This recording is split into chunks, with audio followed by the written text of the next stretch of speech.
कश्मीर को कन्याकुमारी से जोड़ने का जो सपना कभी अटल जी ने देखा था, उसे आज मोदी जी ने पूरा कर दिखाया। दुनिया का सबसे ऊंचा रेलवे ब्रिज चिनाब, जिसे USBRL भी कहा जाता है, वो बनकर तैयार हो गया है। भारत की रेल 1178 फीट की ऊंचाई, जो पेरिस की प्रसिद्ध आईफिल टावर से भी ऊंची ब्रिज है, उस पर दौड़ेगी। जरा सोचिए, ये प्रोजेक्ट आधुनिक इंजीनियरिंग का कितना बड़ा प्रमाण है।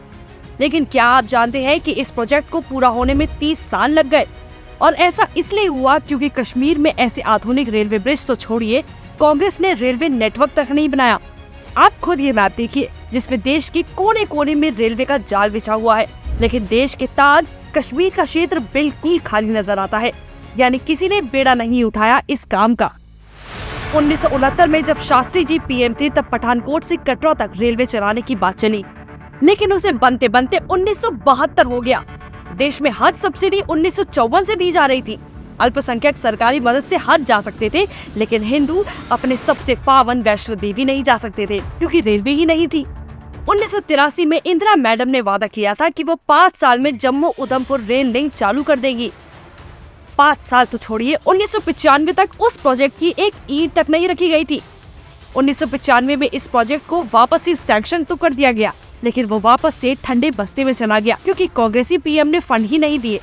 2 PM कभी जम्मू गए ही नहीं और कुछ चुनाव प्रचार करके वापस आ गए। किसी ने उधमपुर झाँक कर भी नहीं देखा।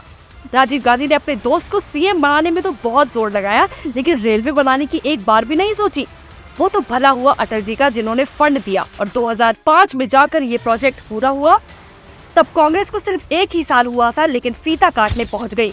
कांग्रेस को उधमपुर तक रेल चलाने में 20 साल लग गए, लेकिन वादा कर डाला बारामूला तक रेल चलाने का, क्योंकि 1995 में एक और प्रोजेक्ट USRBL प्रोजेक्ट को भी हरी झंडी मिली, लेकिन ये प्रोजेक्ट भी कांग्रेस की लेट लतीफी की भेंट चढ़ गया। इस प्रोजेक्ट की सर्वे तक को मंजूरी मिलते मिलते 2013 आ गया। सोचिए, कांग्रेस के पास 19 साल थे जिसमें ये प्रोजेक्ट बनकर तैयार भी हो जाता, लेकिन कश्मीर का विकास हो जाए ये कांग्रेस को मंजूर थोड़ी है। वो तो देश की किस्मत अच्छी थी कि सरकार बदल गई और मोदी जी PM बने। और सरकार बनते ही जुलाई 2014 को मोदी जी ने उधमपुर कटरा रेलवे लाइन का उद्घाटन किया। शायद माँ वैष्णो खुद ही चाहती थी कि उनका बेटा ही ये काम करे। मोदी जी ने कश्मीर के उस जगह पर भी रेल चला दी जहाँ ये करना सबसे मुश्किल था, क्योंकि वो जानते थे कि इस एक प्रोजेक्ट से पूरा कश्मीर भारत से जुड़ जाएगा। वरना कांग्रेस ने ना तो श्रद्धालुओं के लिए कुछ किया, न सेना के लिए, न सड़क बनाई, न टनल। कश्मीर में कभी विकास हो ही नहीं पाया। वो तो पूरे देश से डिस्कनेक्ट हो गया। जो लोग कहते हैं कश्मीर में नेट बंद कर दिया, मोदी जी ने ये किया जरूर, लेकिन उनका एक एक कदम कश्मीर की भलाई, उसके विकास के लिए था। गुलाम नबी आजाद, जो कश्मीर के CM होने के साथ 70 साल कश्मीर से जुड़े रहे, वो एक रेल तक नहीं चला पाए। वो पहली बार ट्रेन में बैठे तो उस ट्रेन में जिसका रूट मोदी जी ने बनाया। आज कश्मीर के लोग खुशहाल हैं। कश्मीर भारत से जुड़ पाया है, ये सिर्फ मोदी जी ने करके दिखाया है।